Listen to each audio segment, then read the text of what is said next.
Hi, and welcome to another session of the online class.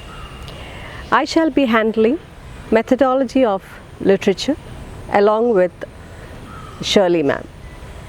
Now, before we move on to the topic, let me first ask you, what is literature? How do you define literature? All of us know the answer, but we find it too intricate, rather too difficult to define. According to some, literature is a fictional account of things. Then, what about autobiographies and biographies? What about books on discoveries and voyages? What about the philosophical essays? What about the scientific narratives? What about the history books? All of them include narration, don't they? So, how come we call literature just fictional? So, in short, one cannot positively or precisely define literature easily.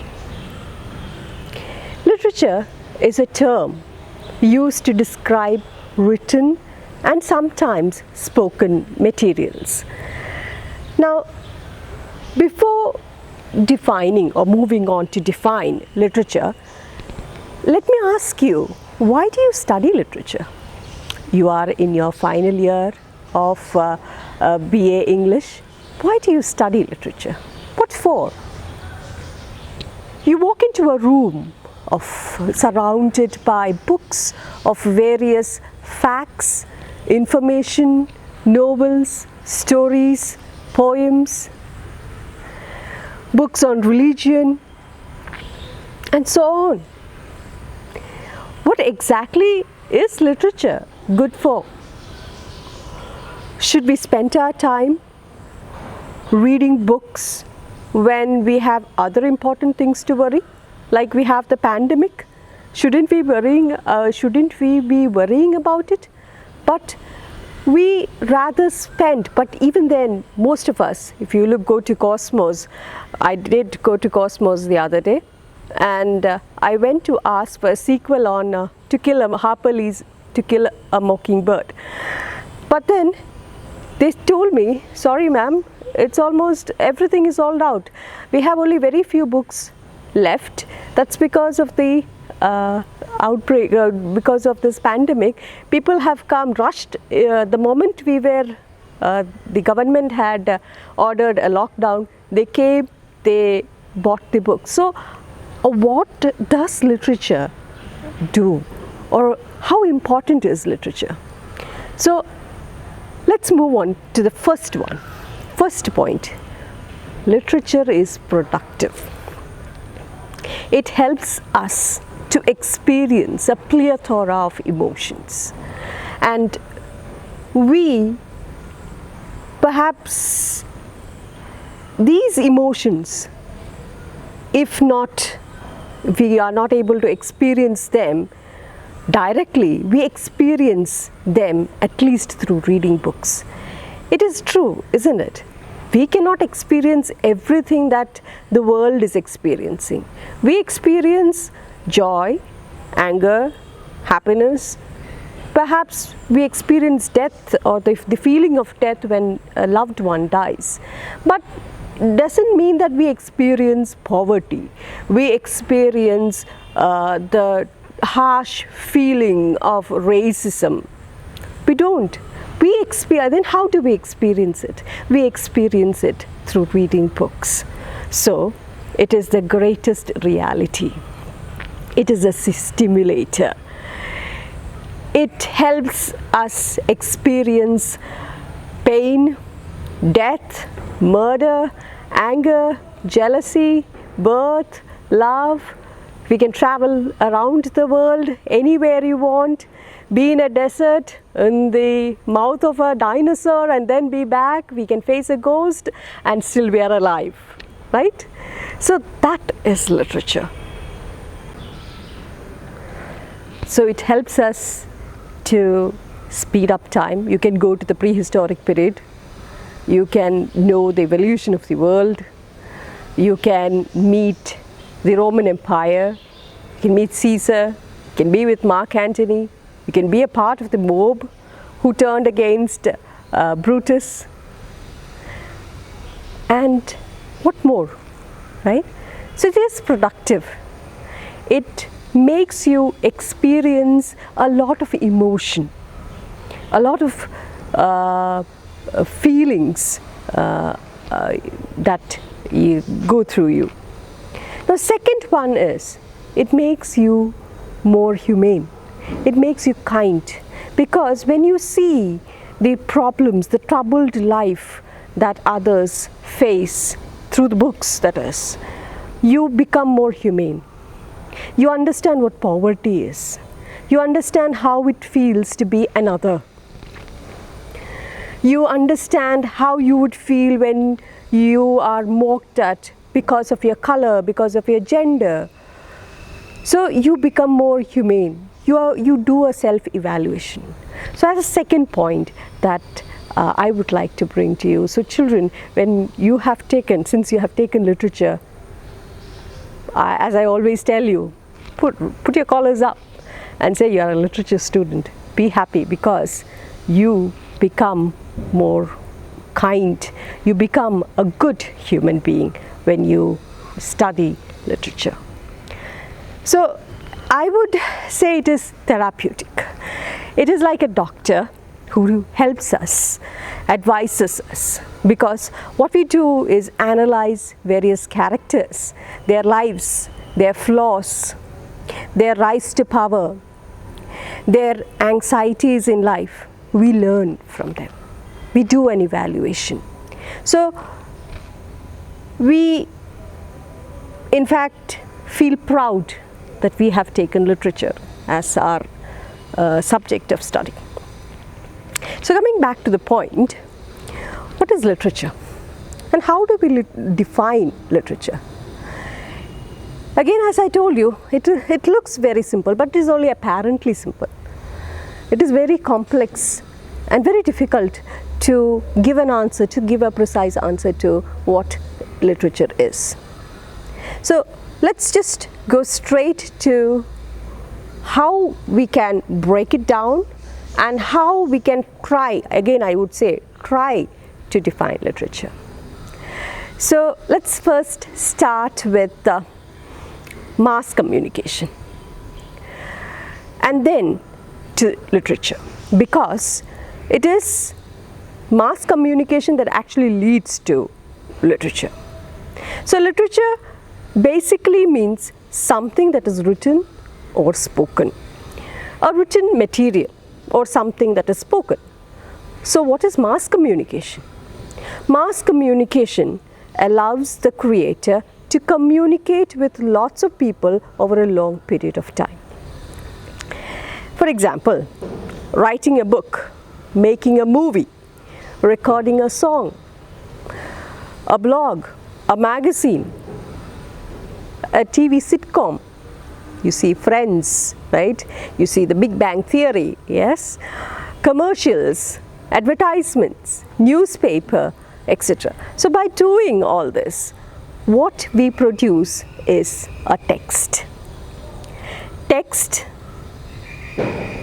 what do you mean by text? I write, a book becomes a text. I make a movie, the movie becomes a text. I sing a song, my song becomes the text. So texts are those that does mass communication. So what then is literature? Literature is a type of text that can be, or we can sum up as something that is written down as a book. So when we talk literature, we are talking books. Now what is book then? A book, and that too, what can be considered as a good book? A book that is considered really good or has a superior quality to remain being read over generations requires a lot of quality. So what is a good book? A good book that is considered really good must have some quality that should remain being read generation after generation. If you look at Shakespeare, Shakespeare's books are considered good because we read them. We have been reading them over the past. We are reading right now, and it is pretty sure that the future generation also will continue reading the book. So now the question is, books considered good by whom? Who should consider these books good? And well, there are you must understand that people who judge these books are not the readers alone, but there are a group of people that qualifies a book to be a good read. So let's try to understand who those people are. Well, it's usually people who have lots of experience in reading. Those other than them, it is the critics who review them. So they classify a book as good or bad. So the books that are classified as good reads are done by whom? By experts. So see, we have lots of books in the library, right, or in the store, but all of them do not classify to be good literature or classify as literature. So literature, books on literature are the most complex. They stay forever in the hearts of the people as we move on, and we will find out what makes it, or which all books makes it to the literary canon, and who gets eliminated. So it's all a question of who gets to stay and who gets eliminated. Now, literature is one that is perfect in all ways. A good book should be perfect. It should have a good plot. It should have a good structure. Its words, it is seen, or it should help the readers who reads it, and how long it would stay and stay to be read. Like for instance, let me give you the example of Homer's Iliad. We continue reading Iliad, right? We read Homer's Iliad, the translated version, even now. Yes, so Iliad, it has surpassed thousands of years. That we can definitely say that it is a book that has come to stay, and it is a part of the literary canon.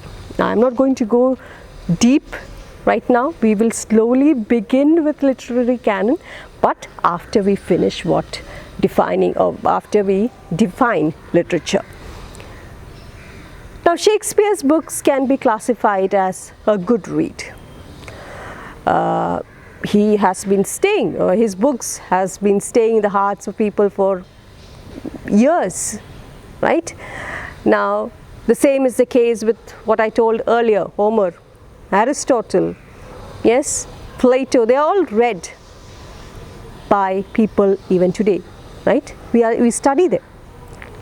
Now, let me give you an example, a better example of how a book is judged. Now, I write a book and I claim it to be literature. Any writing or any written book, that is what is said, literature is any written material. So I write a book and I claim that my book is a part of literature. Does it become a part of literature? If my book is really good, that it can compete with the great books of literature, then perhaps it will stay. Otherwise, do you think my book will become a good literary read, or it will be a part of literature? No, it doesn't. So When we try to define literature, literature does not mean all writing. Only those writings that follow certain principles are called literature. So I have tried to define what literature is. Literature is not any written material, but it is one that follows certain principles. Yes. So that is what makes a book a part of literature. Now these principles or these values for the criteria of the formation, or these things, that is, I told you a good book should have a good plot, good character, good structure, all these things, yes, and it should stay in the hearts of the people for many years, and that is what makes a good book a part of good literature or a part of literature. Yes, these criteria are the ones that forms a literary canon. So I have started the topic. Earlier one, that is, so far I was telling you what literature is and the introduction to literature. Now we begin our topic, literary canon. So you have understood what literature is, the purpose of literature, what books are. We have also tried to define good books and bad books. We have tried to understand what makes a good book a part of, or what is literature. Yes. So these are the ones that forms the literary canon. Now, whatever and whichever book fits into the literary canon forms literature.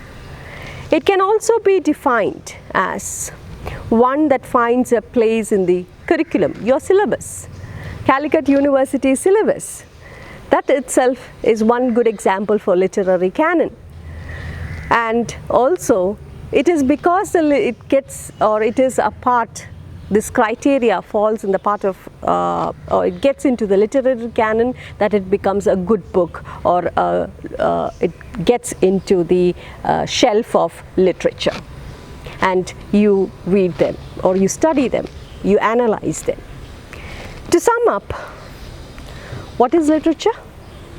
Literature is a text in a written form, a collected creative writing of a nation, of people, of group of culture, all papers, treatises, etc. that are published in academic journals on a particular subject, are written fiction of high standard, and so on. So by defining literature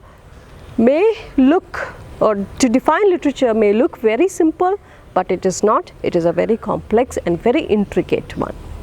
And then we also studied what good and bad literature is. I cannot simply write a book and claim my book to be a good book. It has to follow certain principles. It has to follow certain rules. It should have a good plot. It should have a good structure. I should be able to convey a message to the reader. It should have a good theme. It should have an essence to do with the contemporary world. That makes a good book. Now let's move on to literary canon. In Greek, canon, K-A-N-O-N, means a measuring rod, an instrument used to measure. Now, using it in literature, it would mean to measure literature. Now, how do you measure literature? Or how can we measure it? In the past, this term was used to refer to the sacred and authoritative texts like the Bible. Okay. Later, the same set of principles were used in religious texts and also authoritative texts of great works of literature. Now, who defines or determines this literary canon then? As I told you earlier, canon has multi-level meaning. It is It can be defined, it has various meanings. Like for instance, the first one would be canon is generally, it means generally accepted principle or rule. It also means a group of literary work that are generally accepted as representative of a field. It also means the work of a writer that has been accepted as authentic. It also has a meaning of the prayer, a Roman prayer. It also means religious law or body by the church, and so on. So coming back to the question, who determines literary canon? Now, literary canon, people is defined or determined by people who are educated in the area of literature, like the critics, as we discussed earlier, the experts. So these people are the ones who come together to decide what makes great literature. Books that fall into this slot always stand the test of time. They are forever, they are permanent, they don't change. They are never challenged by time. Now what does that mean? Not challenged by time. It means though books have gotten in Greek, what is literary canon? Now let's move on to literary canon. In Greek, canon, K-A-N-O-N, canon means measuring rod. It is something that you measure things. So how is it used in literature? How can you measure literature? See, in the past, literary canon used to refer to a sacred book like the Bible or an authoritative text. But as time passed, changes or the word was accepted or came to be known as something that is used to measure great works of literature. Now you should also remember that this word canon has multiple meanings. It means laws or rules, principles or rules that are generally accepted. It also means a literary work that is generally accepted as a representative of a field. It means a work of a writer that is considered authentic. It can mean a prayer. It is also a religious law or a body of law decreed by church, and so on. So coming back to the question, who determines literary canon? Well, as we discussed earlier, when we discussed on literature and what are good books on literature, what makes these books special or makes them a part of literature, we said it is reviewed by people who reads a lot. That means the experts. So let's try to understand who these experts are. So these people, the so-called experts, they come together and they decide what makes good literature. Books that fall into this slot, they should be able to stand the test of time. They are forever until, again I repeat, until they are challenged by time. Now what does that mean? Until they are challenged by time. See, it means that the books have to get into this criteria. The print, and besides, the books that gets into it, that is, it cannot stay forever. For example, if I write a book, Charlotte Bronte's, the Bronte sisters, though they have gotten into this great work of literature, though they are a part of literature, they are, when you compare it with Jane Austen, they actually don't stand, I feel, they don't stand the test of time.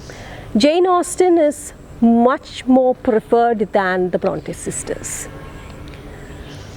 of course, the Wuthering Heights, it stands the test of time. So likewise, when you look at it, these work of literature, they are time dependent and they are culture dependent. What do you mean by time dependent and culture dependent? That means literary canons are not permanently fixed. They keep changing with new authors, the changes in the world, changes in the contemporary. Now, like for instance, very soon we will have books relating to this pandemic, because this is something that has affected the whole world, right? And the impact of this pandemic is so immense that very soon we will have books and also movies perhaps on this very pandemic, and it is going to have a great impact because we can see this as a shift, a change as such. So you cannot say that once a book is, has made into the literary canon, it stays forever. No, it has to stand the test of time. So the ant. Now coming back to literary canon, this was all about books. Now coming back to literary canon, the principles that are laid down by the literary canon, we spoke about those people who come together, yes, and they edit and they decide which all books are to be read, which all books are to be mentioned, which books are to get into the curriculum of the universities, all that. Yes, the principles that are laid down by them also keep changing as time changes or time flies.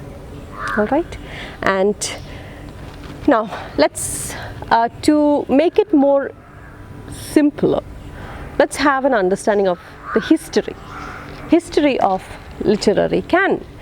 Now during the 18th century, that is the age of Enlightenment, age of Dryden and age of Pope, precisely speaking the age of Pope as such, that is the age of Industrial Revolution, brought in changes in culture, the birth of middle class, and all this brought out a change in the literary canon, the principles that were laid down in the literary canon.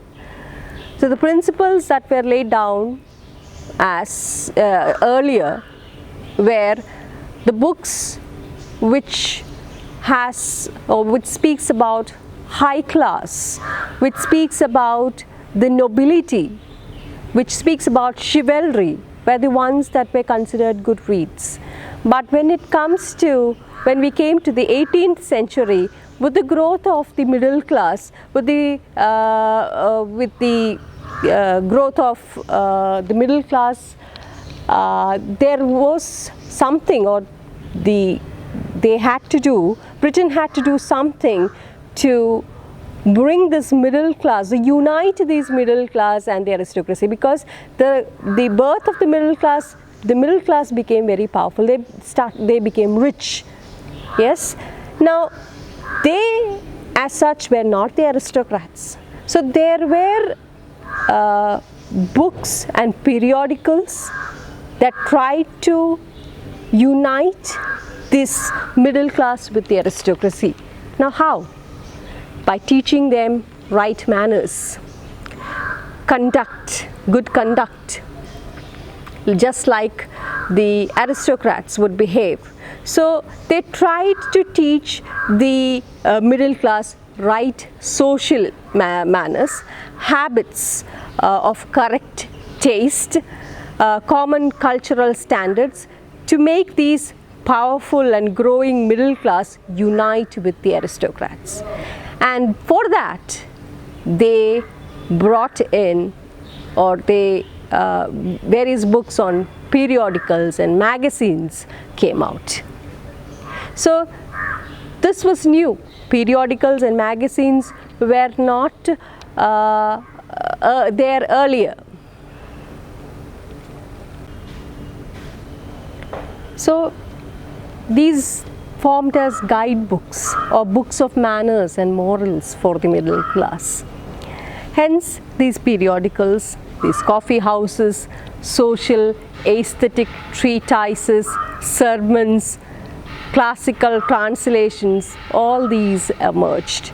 Thus, the earlier recorded literary canon made by the clergy, made by the upper class and the nobles, it changed, and it gave way to new style of writing that were not seen before, that is the periodicals and the magazines. So now these got or made an impact in the principles that was laid or that were laid down by the earlier set of people who, or the earlier set of experts.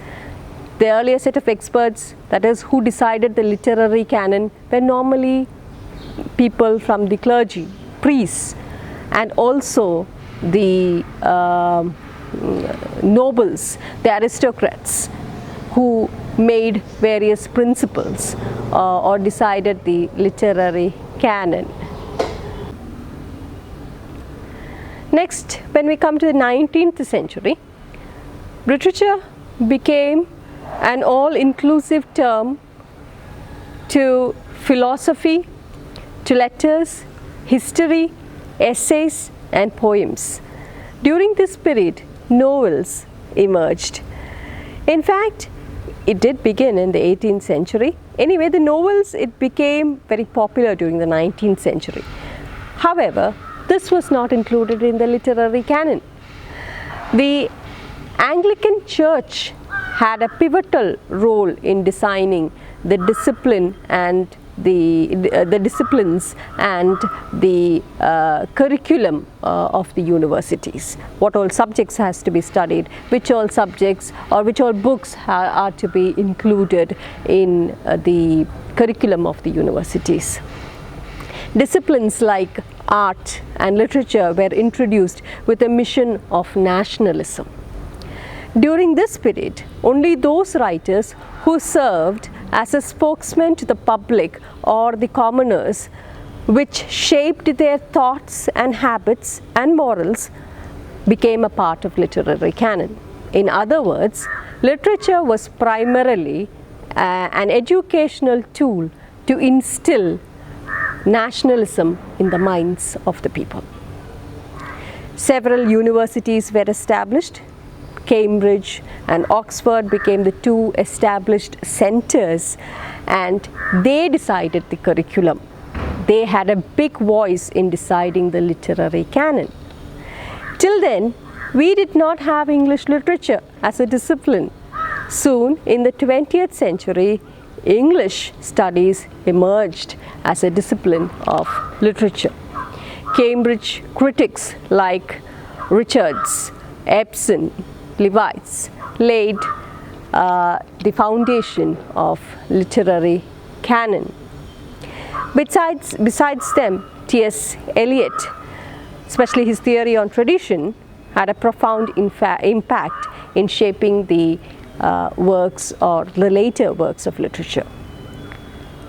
It is interesting to note that the metaphysical poets whom you studied and you will be studying for PG were not considered major writers of the 17th century until T.S. Eliot brought them to life in the 20th century.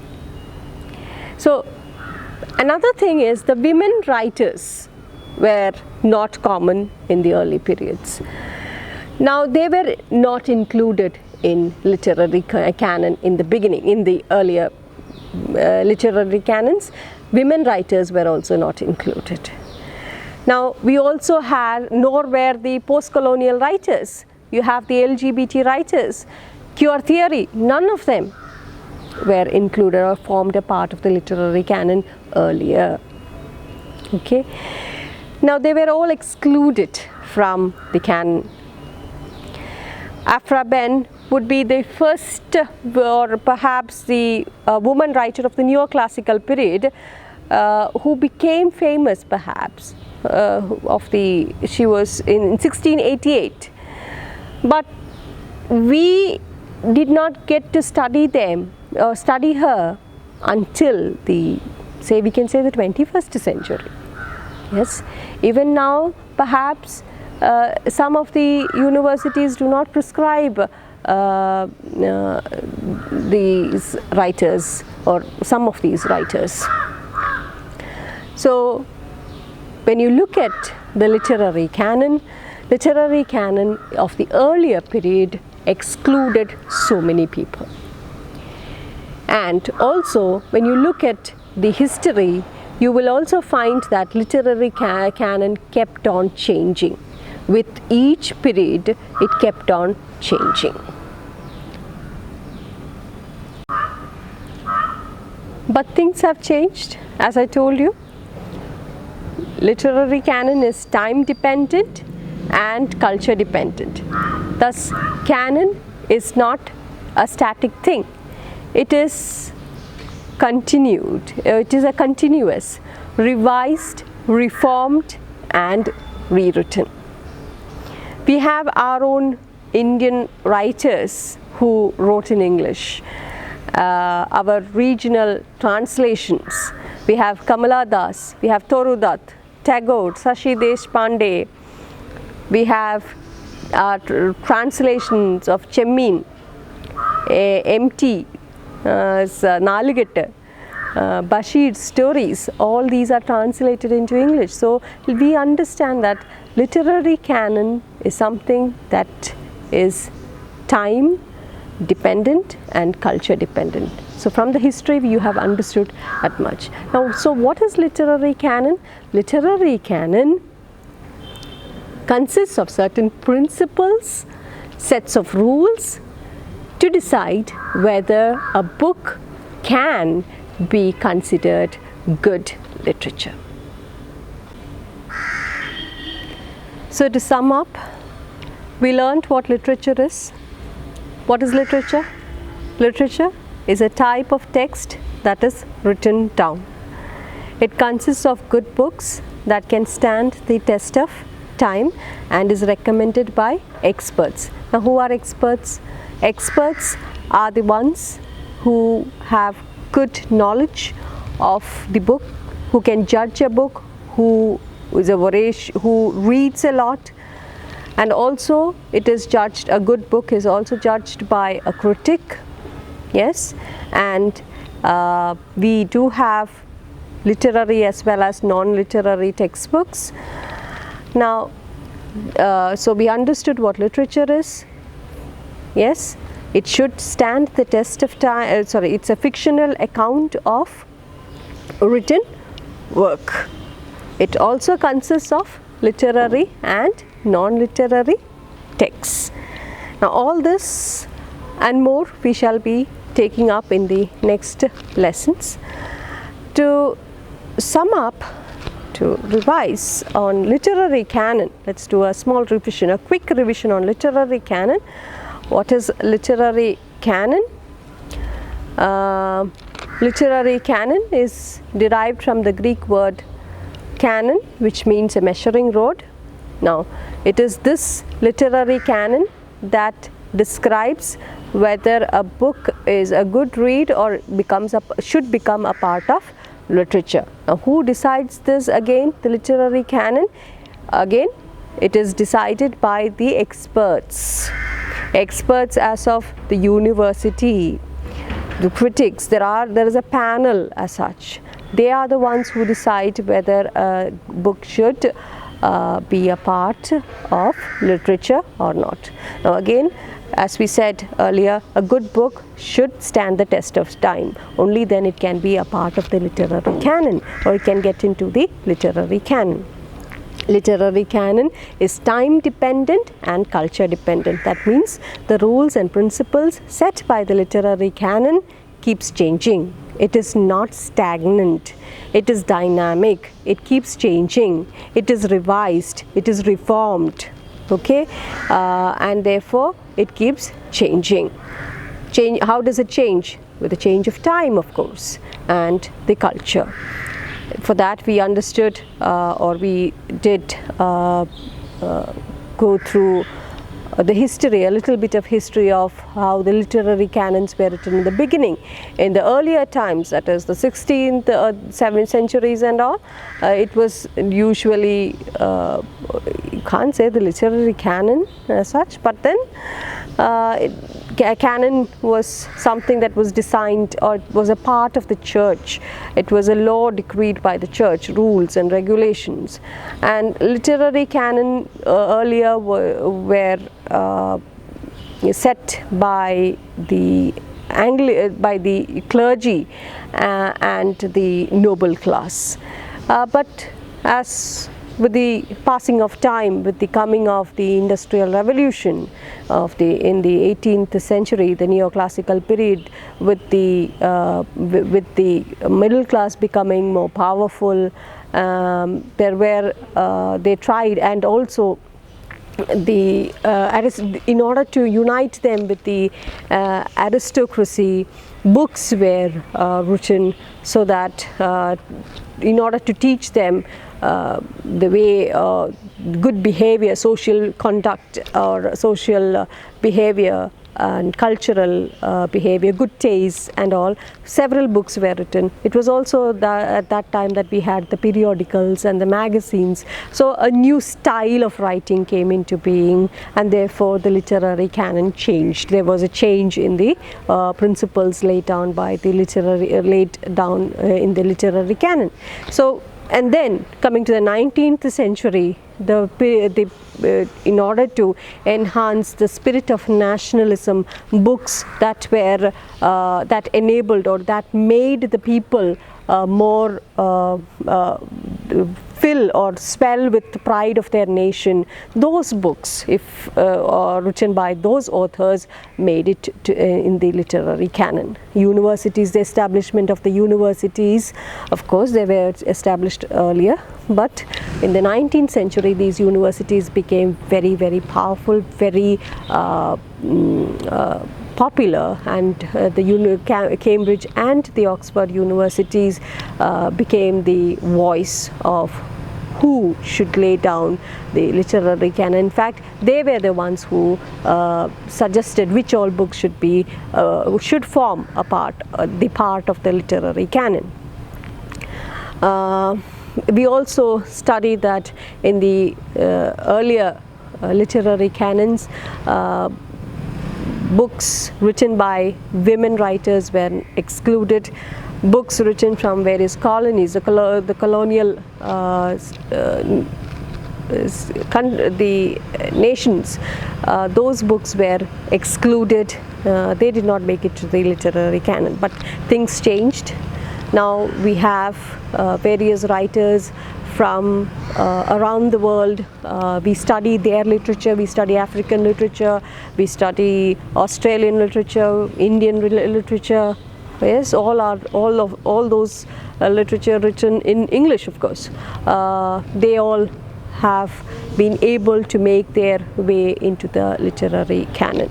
So we understand that literary canon is time dependent and culture dependent.